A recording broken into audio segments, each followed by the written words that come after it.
कार्यपालिका के गुण। और जो लोग भी हमारी आवाज़ सुन रहे हैं लाइव फेसबुक पे, राजनीति शास्त्र, राजनीति विज्ञान या नागरिक शास्त्र के विद्यार्थी हैं, तो वे उनके लिए कारगर हो सकता है, या जो सिविल सेवा की तैयारी कर रहे हैं उनके लिए भी कारगर हो सकता है। और आज हम चर्चा करेंगे कार्यपालिका के आवश्यक गुण, जिसमें सबसे पहले नंबर 1 पर है कर्तव्य निष्ठा।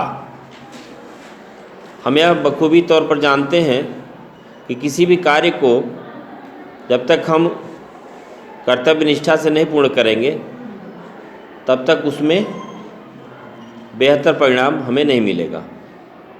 तो जो कार्यपालिका है, जैसे पिछले दिनों भी हमने बताया था कि व्यवस्थापिका, कार्यपालिका, न्यायपालिका, जैसे व्यवस्थापिका के रूप में आप ब्रह्मा को मान सकते हो और कार्यपालिका के रूप में विष्णु को, और न्यायपालिका के रूप में किसको मानोगे?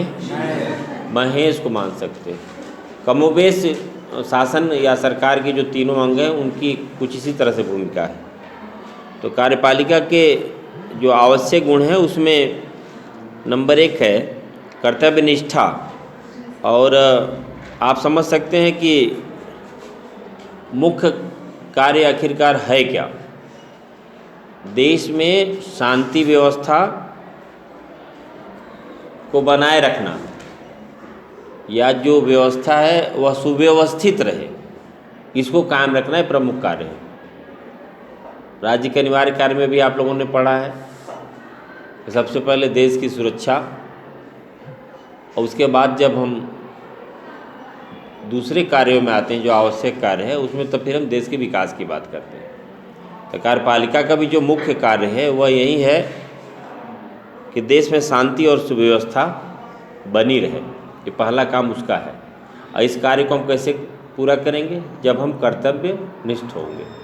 अगर हम कर्तव्य निष्ठ नहीं हैं तो स्वाभाविक तौर पर सामान्य परिणाम हम अपने हक में नहीं ला सकते, सामान्य काम काज भी ठीक से नहीं कर सकते, विशेष कार्य तो बहुत दूर की बात है। इसलिए व्यक्ति को कर्तव्यनिष्ठ होना चाहिए। और कार्यपालिका के जो ये आवश्यक गुण है उसमें यह अत्यंत जरूरी है। और अगला इसमें नंबर 2 में कार्य कुशलता। जो हम कार्य करें उसमें कुशलता दिखनी चाहिए। कभी कभी ऐसा होता है कि हम काम तो करते हैं लेकिन समय से नहीं करते, तो यह कार्य कुशलता नहीं है। किसी भी कार्य में अनावश्यक रूप से विलंब नहीं होना चाहिए। सामान्य तौर पर हम लोग जानते हैं कि जो कल करना है उसे आज कर ले, और जो आज करना है उसे अभी प्रारंभ कर ले। यह हमारी प्रवृत्ति होनी चाहिए। तो कार्यपालिका की जो यह गुण है कार्य कुशलता, उसमें भी यही है कि जो हमें कार्य करना है उसको कुशलतापूर्वक करें और उसमें अनावश्यक रूप से किसी प्रकार का विलंब न करें, और कार्य में शीघ्रता होनी चाहिए। तभी जाकर के जो कार्यपालिका की जो आवश्यक गुण है उसको हम पूर्ण कर सकते हैं, मान सकते हैं। और नंबर 3 है इसमें निर्णय में शीघ्रता। निर्णय में शीघ्रता।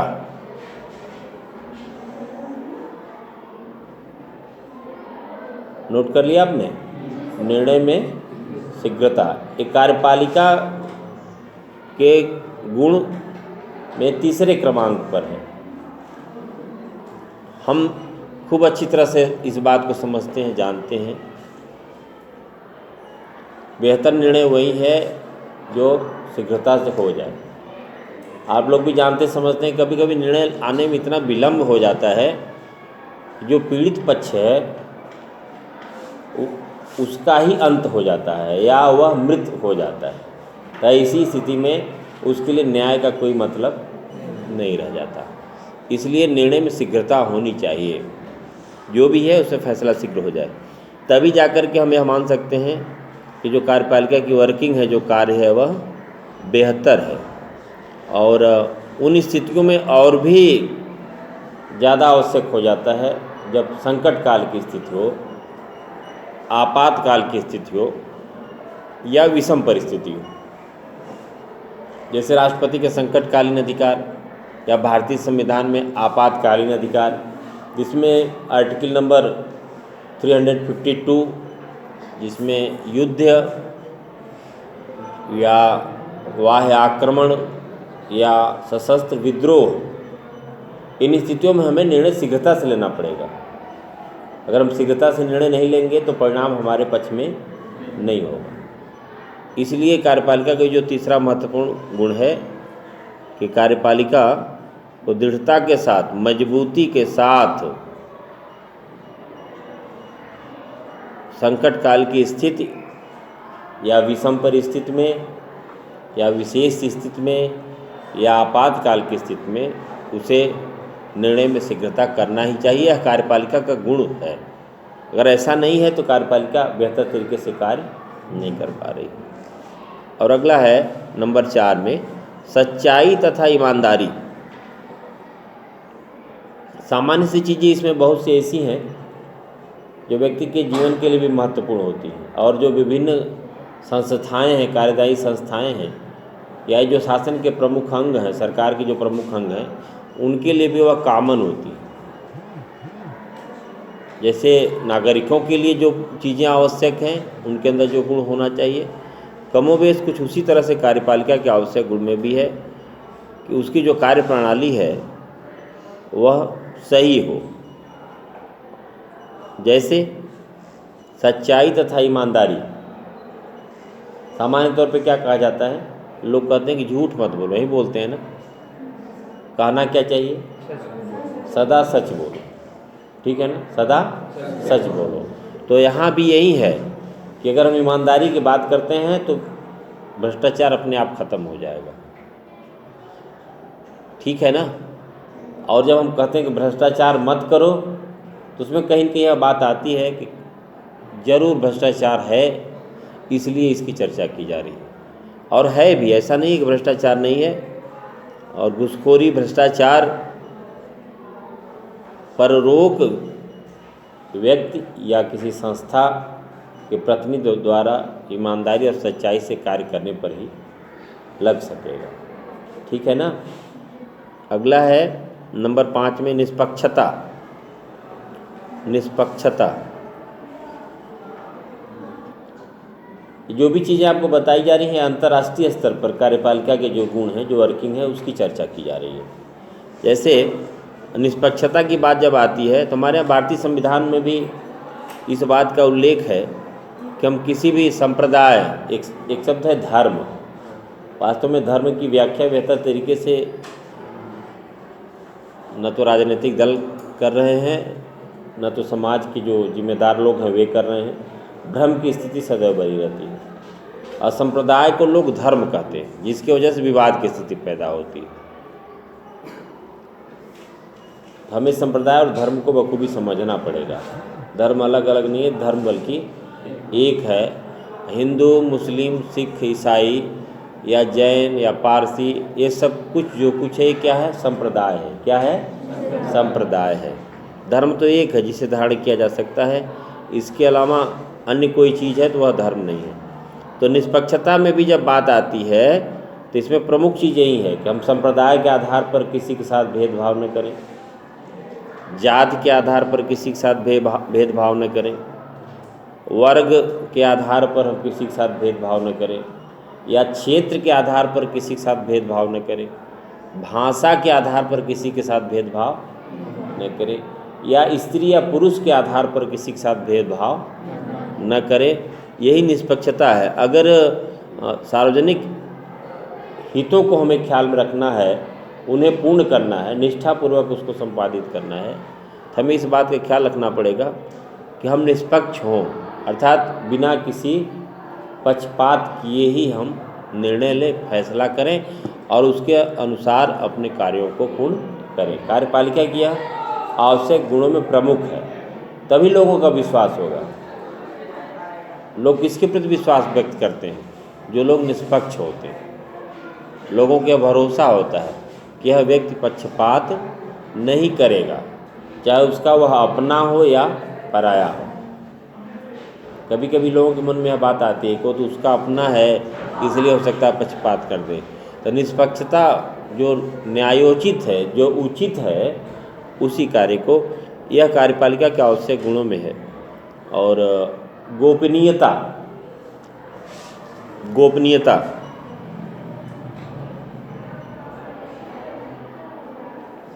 यह आपका 6वां है, कार्यपालिका के आवश्यक गुण में नंबर 6 पे है गोपनीयता। गोपनीयता आप समझते होंगे कि किसी भी कार्य को सफलतापूर्वक संचालित करने के लिए गोपनीयता आवश्यक होती है, और जो व्यक्ति सही है उसके लिए किसी प्रकार की कोई असुविधा नहीं होनी चाहिए। कोई कार्य योजना बनती है, उसे पूर्ण करना है, उसे क्रियान्वित करना है, तो निश्चित तौर पर व्यक्ति को इस बात का ख्याल रखना ही पड़ेगा। एक उदाहरण बता दूं, कार्यपालिका के जो तीसरा महत्वपूर्ण अंग है स्वतंत्र न्यायपालिका, अभी हालांकि इसमें हम उसकी चर्चा नहीं कर रहा हूँ। जब अयोध्या प्रकरण में फैसला की पारी आई तो हाई कोर्ट ने यही गवर्नमेंट से कहा कि पहले अपनी व्यवस्था कर लो, फिर उस पर सुनवाई शुरू हो गई है सुप्रीम कोर्ट में। किसी चीज़ को क्रियान्वित करने का काम कार्यपालिका का ही है। न्यायपालिका की अपनी न तो पुलिस है, न तो न्यायपालिका के पास अपनी कोई सैन्य क्षमता है।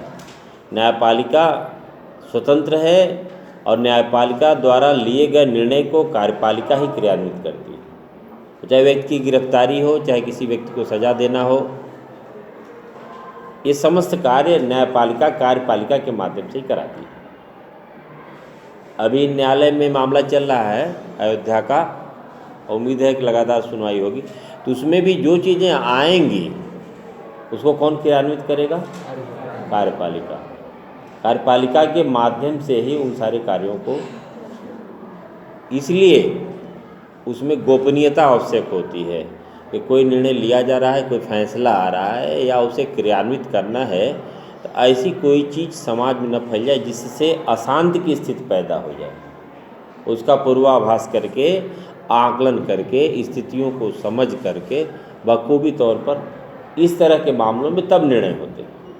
तो इसलिए कार्यपालिका का एक महत्वपूर्ण यह भी है कि वह उसके जो कार्य हैं, जहाँ तक आवश्यक है देश की शांति और सुरक्षा के लिए ऐसा कोई कार्य न हो जिसमें खतरा पैदा हो जाए, इसके लिए जहाँ जहाँ आवश्यक होता है कार्यपालिका उसको गोपनीय रखती है। ठीक है ना। अगला है इसमें उद्देश्य की एकरूपता, 7वें नंबर पर है उद्देश्य की एकरूपता। जब तक लक्ष्य कब हम प्राप्त करेंगे? जब हमारे उद्देश्य में एकरूपता होगी, अलग अलग नहीं, एकरूपता।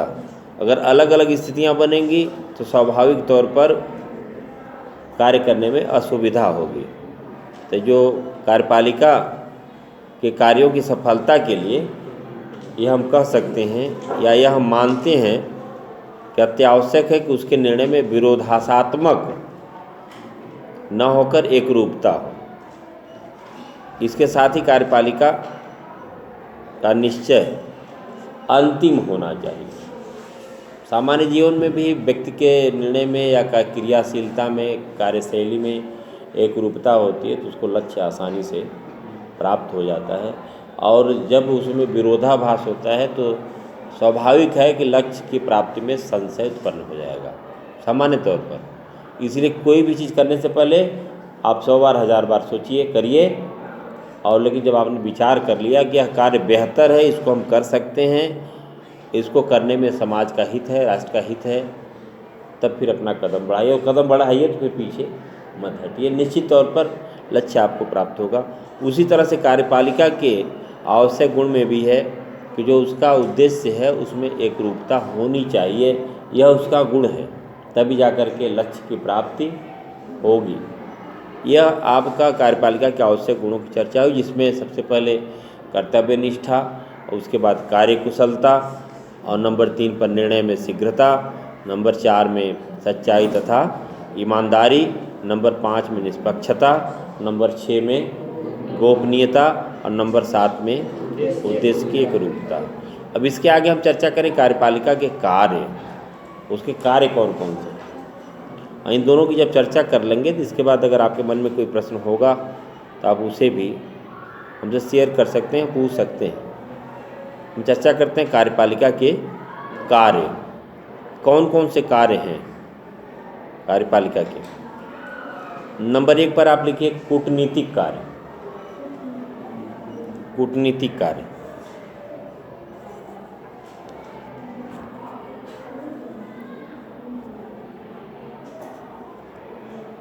कूटनीतिक कार्य। कूटनीतिक कार्य की जब भी चर्चा होती है तो उसमें विदेश अपने आप जुड़ जाता है, इंक्लूड हो जाता है। अपना देश और अपने देश का दूसरे देशों से संबंध, और उन संबंधों को हम कैसे बेहतर बनाए रखें, उसके लिए जो कुछ भी करना होता है कार्यपालिका के माध्यम से किया जाता है, ताकि जो अपने देश के अलावा अन्य देश हैं, जो विदेश हैं, उनके संबंध हैं, वैदेशिक संबंध हैं या फिर अंतर्राष्ट्रीय संधियां, समय समय पर प्रत्येक राज्य दूसरे राज्यों से संधि करता है।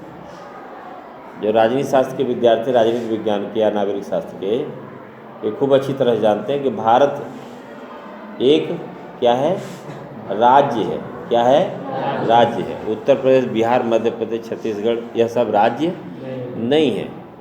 तो इस प्रकार की जो राज्य की हमारी परिभाषा, उसके अंतर्गत एक राज्य दूसरे राज्यों से आपसी संबंधों को बनाए रखने के लिए कूटनीतिक कार्य करते हैं, जिससे उनके आपसी रिलेशन बेहतर बने रहे। इसमें प्रमुख रूप से कि दूसरे देशों से अपने देश का संबंध किस प्रकार का होगा, अंतर्राष्ट्रीय संधियां हम करते हैं, दूसरे देशों से समझौता करते हैं, संधि करते हैं, जिससे अपने देश का भी भला हो और जिस देश से हम संधि करें उस देश का भी भला हो।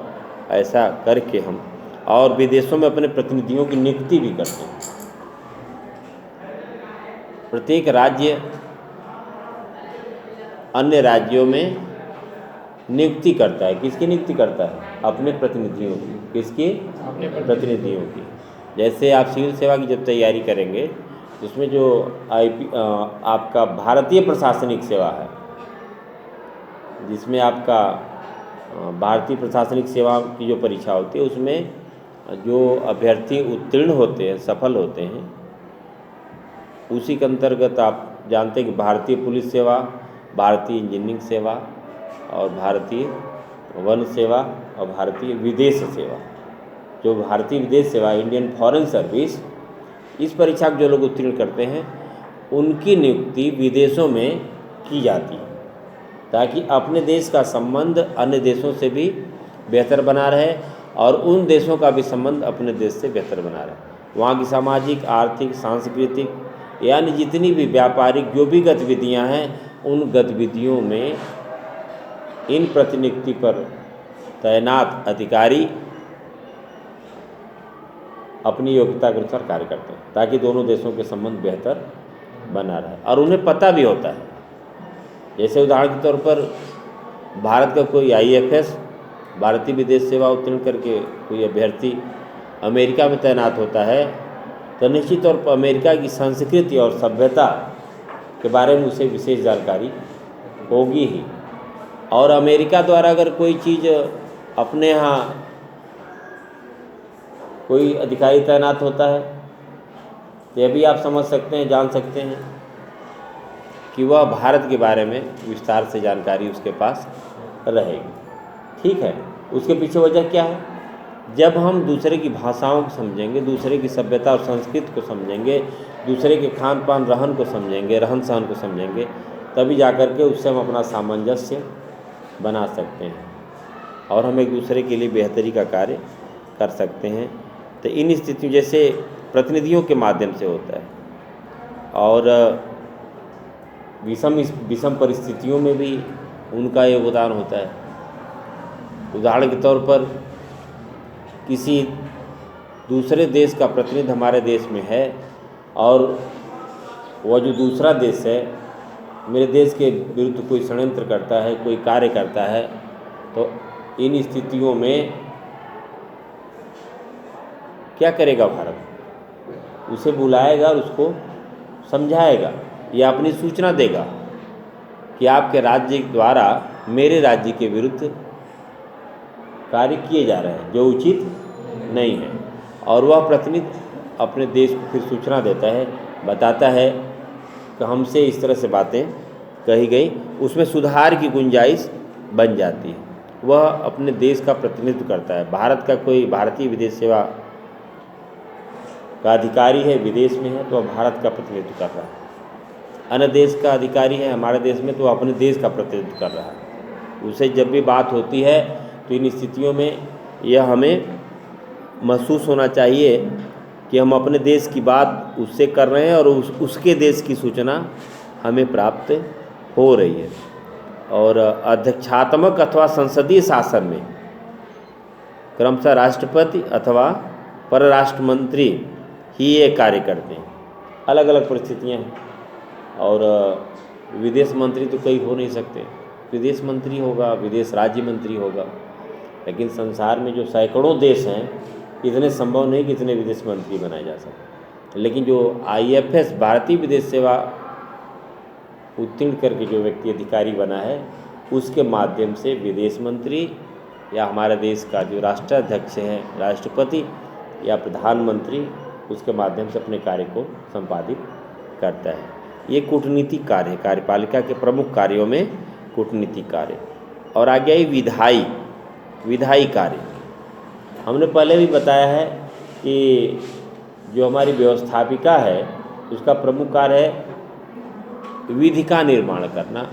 कार्यपालिका कार्य है व्यवस्थापिका द्वारा बनाए गए विधि के अनुरूप कार्य को संपादित करना, और न्यायपालिका का कार्य है कि विधि द्वारा बनाए गए नियमों कानूनों के अनुरूप कार्यपालिका कार्य करे, और उसमें कोई अगर कार्य नहीं करता है, किसी प्रकार की उसमें कमी रह जाती है या जानबूझ करके कोई गलतियां की जाती हैं, तो न्यायपालिका उन्हें सजा देता है, दंडित करता है।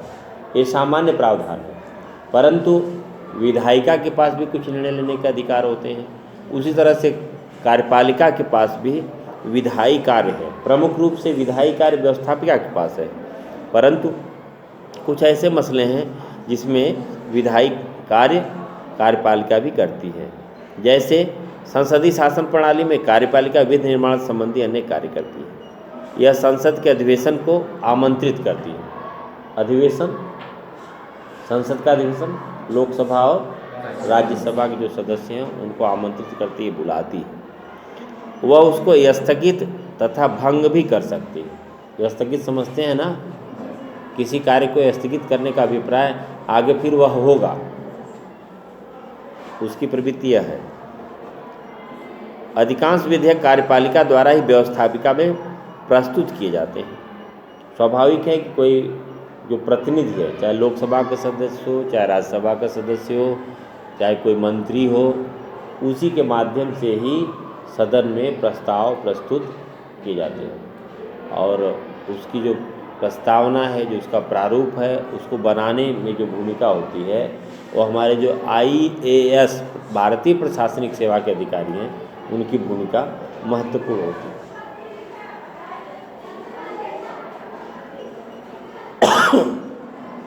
अधिकांश विधेयक कार्यपालिका द्वारा ही व्यवस्थापिका में प्रस्तुत किए जाते हैं। इसके अतिरिक्त तो वह संकटकालीन अवस्था में जब व्यवस्थापिका का अधिवेशन चल न रहा हो, ठीक है ना, संकट तो बता के आता नहीं, संकट तो आकस्मिक आता है, और विषम परिस्थितियों में संकट आ जाए और व्यवस्थापिका अर्थात संसद की कार्रवाई न चल रही हो, इन स्थितियों में व्यवस्थापिका का अधिवेशन न चला, अध्यादेश कौन जारी करता है? यह कार्यपालिका है। कार्यपालिका ये राष्ट्रपति के माध्यम से अध्यादेश, अलग अलग देशों में अलग स्थिति हो सकती है, परंतु अध्यादेश लगभग प्रत्येक देशों में जारी किया जाता है। तो वह विषम परिस्थितियों में अध्यादेश एक अवधि के लिए जारी होता है। वह कानून का रूप होता है एक निश्चित अवधि के लिए। अगर उसको कंटिन्यू करना है, निरंतरता उसमें बनाए रखना है, तो उसको फिर संसद या विधानमंडल से कानून बना करके उसको पास कराना ही होगा, तभी जाकर वह कानून का रूप धारण करेगा। अन्यथा अध्यादेश एक निश्चित अवधि के लिए होता है। वह इसलिए अध्यादेश जारी किया जाता है कि चूँकि इस समय संसद या विधानमंडल की कार्रवाई नहीं चलती रहती और इस तरह के कानून की अति आवश्यकता हो जाती है, पड़ जाती है, तो अध्यादेश निर्गत किए जाते हैं। ठीक है ना, ये बात समझ में आ रही है। और जैसे ही संसद या विधानमंडल की कार्रवाई प्रारंभ होती है, उस अध्यादेश को या तो समाप्त कर दिया जाएगा या तो उस अध्यादेश को कानून का रूप, विधि का स्वरूप देने की कार्रवाई प्रारंभ कर दी जाती है। तब जाकर के वह कानून का रूप, पूर्णतया कानून का रूप धारण कर लेती है। अध्यादेश भी कानून है, निरंतर कानून नहीं, एक अवधि के लिए, एक निश्चित अवधि के लिए। उसमें भी वही शक्तियाँ विद्यमान हैं जो संसद या विधानमंडल द्वारा बनाए गए कानूनों में है। बस अंतर इसमें यही है कि उसमें एक निश्चित अवधि के लिए, एक निश्चित अवधि के लिए ही वो हो पाता है। इसके अलावा जबकि जो विधि है वह निरंतरता बनाए रखने के लिए। अध्यक्षात्मक सरकार में कार्यपालिका को निषेधाधिकार प्राप्त होता है। सरकार दो तरह की होती है सामान्यतया, अध्यक्षात्मक और संसदात्मक। अध्यक्षात्मक सरकार में आप समझते हैं कुछ ऐसी शासन व्यवस्था, कुछ जिसमें कुछ लोगों के हाथ में व्यवस्था होती है और कुछ ऐसी व्यवस्था जो कई लोगों के हाथ में व्यवस्था होती है। तो अंतर्राष्ट्रीय स्तर पर अलग अलग देशों में अलग अलग स्थिति है। तो एक शब्द आता है निषेधाधिकार। सामान्य तौर पर बातचीत में आप सुनते भी होंगे, कहते होंगे वीटो पावर। क्या होता है? Veto power. यह अध्यक्षात्मक सरकार में कार्यपालिका को वीटो पावर प्राप्त होती है। संयुक्त राष्ट्र संघ में भी कुछ देशों को वीटो पावर प्राप्त है। कौन कौन से देश हैं? हाँ, संयुक्त राज्य अमेरिका, हाँ रूस, साम्यवादी चीन, ग्रेट ब्रिटेन, फ्रांस। कुल कितने हो गए? एक 5 देश हैं जिनको निषेधाधिकार प्राप्त है। निषेधाधिकार का अभिप्राय है कि जो कोई कार्य हो रहा है, अगर इन्होंने मना कर दिया कि यह कार्य नहीं होना है तो वह कार्य नहीं होगा। वीटो पावर इसको कहते हैं। कार्यपालिका व्यवस्थापिका द्वारा स्वीकृत किसी कानून को जनहित के लिए हानिकर समझती है तो वह अपने निषेधाधिकार का प्रयोग करके उसे प्रभावहीन बना सकती है, किंतु कार्यपालिका का वह निषेधाधिकार व्यवस्थापिका के असाधारण बहुमत द्वारा प्रभावहीन किया जा सकता है। ठीक है ना। जैसे अध्यादेश है, कोई अध्यादेश जारी हो गया एक निश्चित अवधि के लिए, अनिश्चित अवधि के लिए नहीं। उसके बाद क्या होगा? कार्रवाई प्रारंभ होगी, सदन की कार्रवाई होगी, और सदन की कार्रवाई में जो कानून का नेचर है, जो उसकी प्रवृत्ति है, हो सकता है कि आधे से अधिक पर कानून परिवर्तन हो जाए। यह भी हो सकता है कि 2/3 सदस्यों की सहमति आवश्यक हो। संशोधन की भी प्रक्रिया अलग अलग है, अलग अलग अनुच्छेदों में अलग अलग स्थितियां बनती हैं। तो बहुमत के आधार पर कार्यपालिका द्वारा जो निर्णय लिया गया है वह तो प्रभावी होगा, वह निषेधाधिकार लगा करके वह रोक देगा। परंतु व्यवस्थापिका फिर जब वहाँ पर चर्चा होगी, सदन में चर्चा होगी, तो कार्यपालिका द्वारा लिए गए निर्णय को भी कौन बदल सकता है? असाधारण बहुमत द्वारा। साधारण बहुमत द्वारा नहीं। साधारण बहुमत क्या है? 50% + 1, आधे से एक अधिक। ये क्या है?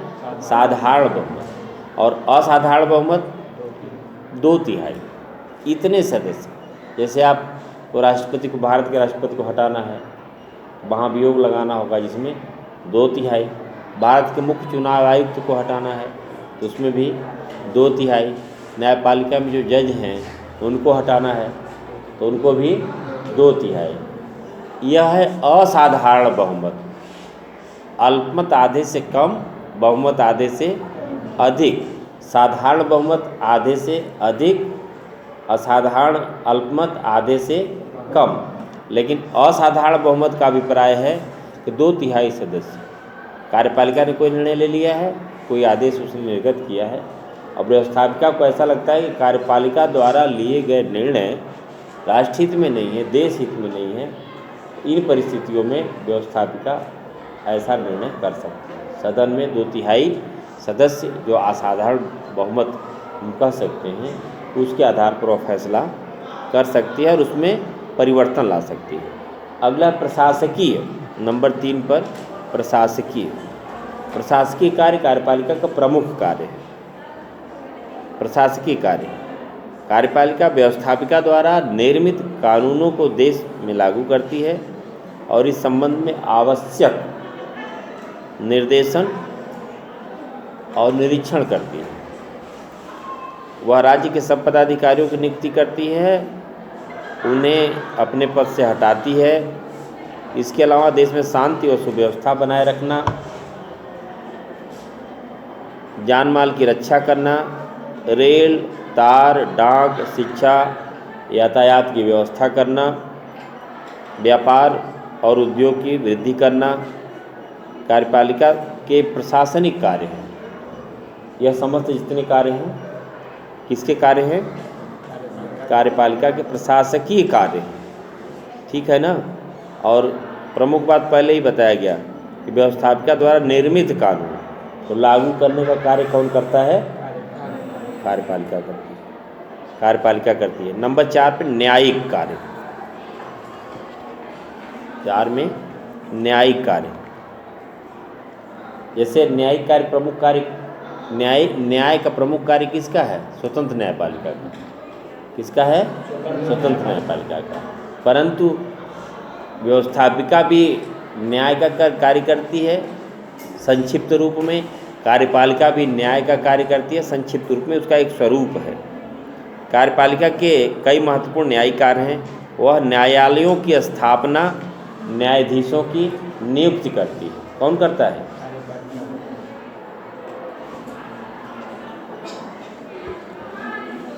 कार्यपालिका करती है, ठीक है ना।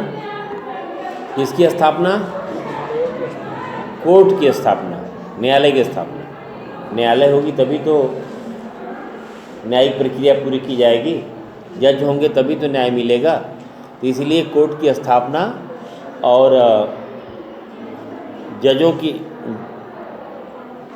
नियुक्ति, और इतना ही नहीं, अपराधियों को क्षमा करने का अधिकार भी किसको है? कार्यपालिका को है।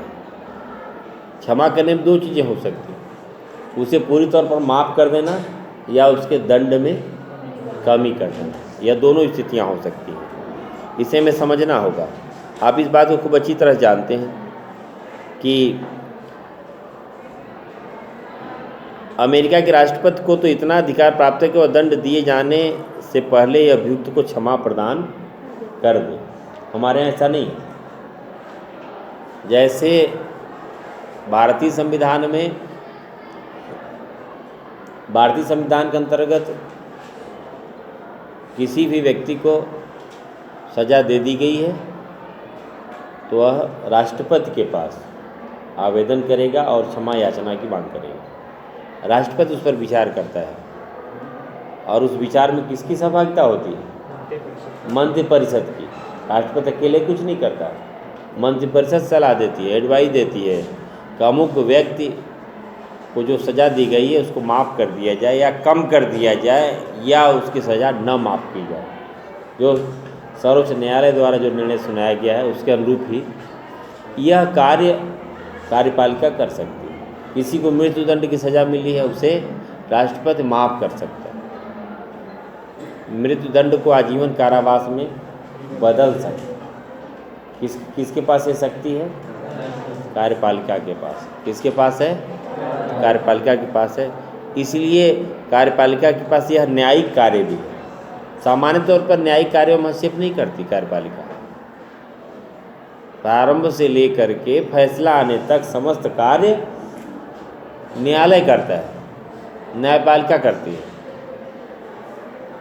और न्यायपालिका द्वारा दिए गए फैसले के उपरांत कोई व्यक्ति चाहे कि उसकी जो सज़ा है वह कम हो जाए या माफ़ हो जाए तो अपनी अपील कर सकता है, राष्ट्रपति के पास अपना आवेदन कर सकता है और वहाँ पर उसको जो सज़ा मिली हुई है वह सज़ा माफ़ हो सकती है या उसमें कमी लाई जा सकती है। नंबर 5 वित्तीय कार्य। वित्तीय कार्य, वित्तीय तो आप समझते हैं, अर्थ की व्यवस्था करना। और जैसे ही हम वित्तीय कार्य की बात करते हैं तो उसमें बजट की बात आती है। बजट, और बजट में वार्षिक बजट, अर्थात रुपया कहाँ से आएगा और रुपया कहाँ जाएगा, इसका निश्चय कार्यपालिका द्वारा किया जाता है। राज्य का वार्षिक बजट स्वीकार करने का कार्य कार्यपालिका का है, परंतु इसका प्रारूप निश्चित करना और व्यवस्थापिका में प्रस्तुत करने का कार्य कार्यपालिका करती है। बजट के अनुसार व्यय करना और कर वसूल करना, है ना, दो चीज़ें हैं। एक पैसे का आना और एक पैसे का जाना। पैसा आएगा तभी नहीं जाएगा। तो आय और व्यय, आय का साधन क्या है? टैक्स है। क्या है? टैक्स है या कार्य है। इन सब की व्यवस्था कार्यपालिका द्वारा किया जाता है। अगला है नंबर 6 पर सैनिक कार्य। सैनिक कार्य,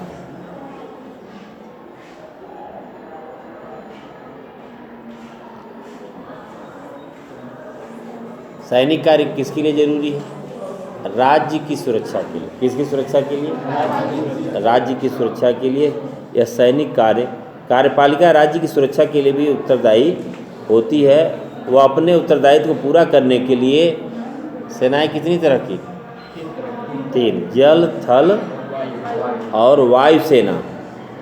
इसके अलावा भी व्यवस्था करती है। अर्धसैनिक बलों की व्यवस्था करती है, पुलिस बल की व्यवस्था करती है, जिससे देश सुरक्षित रह सके, देश की सुरक्षा या देश की संप्रभुता बनी रह सके, देश पर किसी प्रकार का कोई खतरा न होने पाए।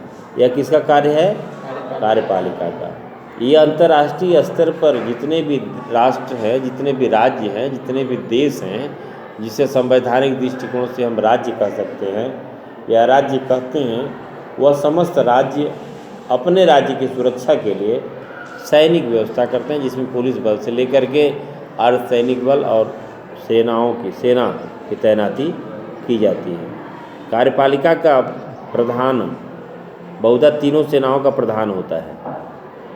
बहुधा, हर जगह नहीं, है ना, हर जगह नहीं।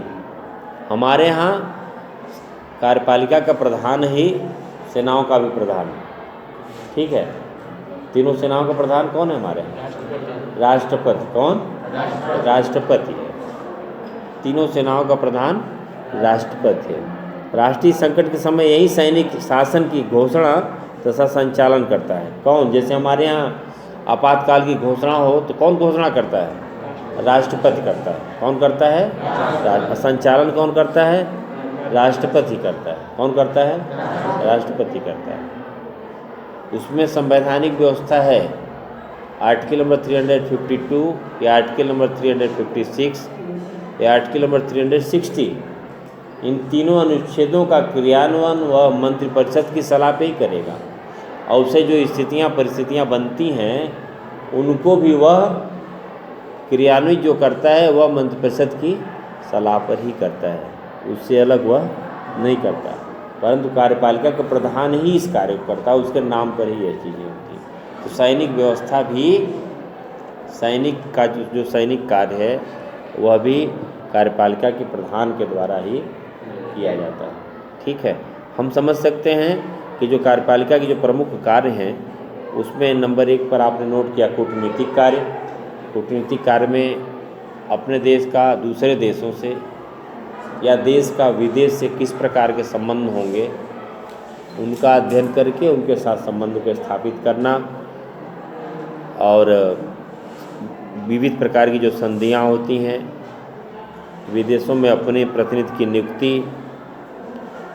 और विदेशी प्रतिनिधियों का अपने देश में स्वागत, युद्ध की घोषणा, ये सब कूटनीतिक कार्य में है। और नंबर 2 में है विधायी कार्य, जिसकी चर्चा हुई कि निषेधाधिकार विषम परिस्थितियों में वीटो का प्रयोग करके कार्यपालिका विधायी कार्य भी करता है। और प्रशासकीय कार्य प्रमुख रूप से जो देश की शांति व्यवस्था है उसको बनाए रखना और देश के विकास के लिए जो आवश्यक कार्य है उसको करना। इसके लिए नियुक्ति करना, अधिकारियों की नियुक्ति करना। न्यायिक कार्य में हमने आपको बताया कि न्यायपालिका हमारे यहाँ स्वतंत्र है। स्वतंत्र न्यायपालिका के द्वारा मामलों की सुनवाई करने के बाद जो निर्णय आते हैं, जो फैसले आते हैं, उनके क्रियान्वयन से पूर्व वह व्यक्ति, चाहे वादी या प्रतिवादी या दोनों में से कोई भी पक्ष, वह राष्ट्रपति के पास याचिका दाखिल कर सकता है, आवेदन कर सकता है, अपील कर सकता है और राष्ट्रपति चाहे तो उसकी सज़ा को समाप्त कर दे या उसकी सज़ा को कम कर दे। यह न्यायिक कार्य कार्यपालिका के प्रधान के पास होता है। वित्तीय कार्य, सार संक्षेप में हमने पहले भी बताया कि रुपया कहाँ से आएगा, रुपया कहाँ जाएगा। एक वार्षिक बजट तैयार होता है जिससे देश की शांति व्यवस्था, सुरक्षा और देश के विकास के कार्यों की नीति तय होती है। और महत्वपूर्ण जो 7वां पॉइंट बताया गया, सैनिक कार्य, जिसमें हमारी जो तीनों सेनाएं हैं, जल, थल और नभ, इसके अलावा अर्धसैनिक बल और पुलिस बल, इनकी नियुक्ति, इनकी तैनाती, इनके वेतन भत्ते इत्यादि की व्यवस्था कार्यपालिका के द्वारा ही सुनिश्चित किया जाता है। यह कार्यपालिका के प्रमुख कार्य हैं।